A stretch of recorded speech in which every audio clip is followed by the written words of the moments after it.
Good day to you all. Welcome to Cool Beans TV. My name is Jared. Thank you for tuning in. Today I'm making butter chicken. I feel like it's one of those dishes where everyone has their own kind of method, twists. So I hope you like mine. Hope you enjoy it. I fucking enjoy it.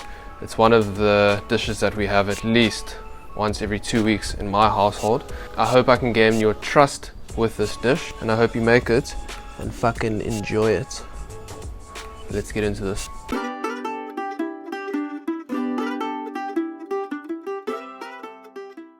So for starters, we are going to marinate our chicken. I've got my spice mix over here, and I'm going to be using half of it in the marination, half of it later.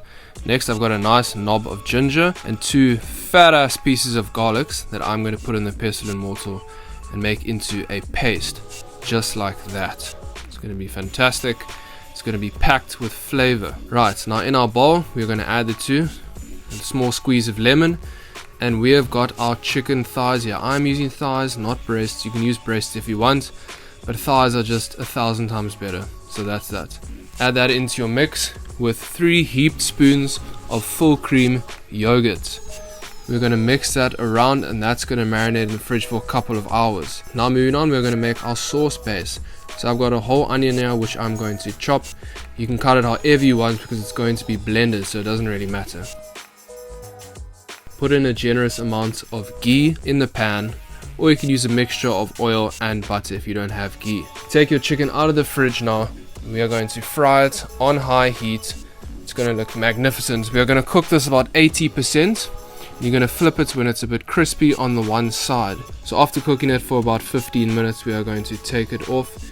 We're going to use that same oil and fry our onions. Toss it about, and you want to cook these onions until they are soft. You don't really want to crisp them up.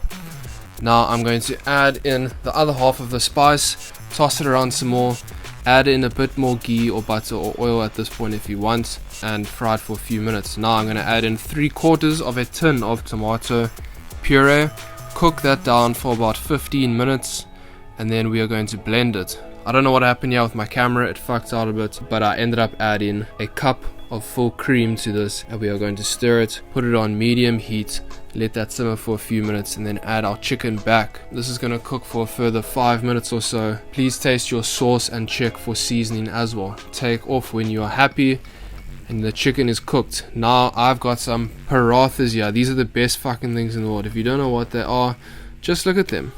You can buy them frozen, they're actually amazing.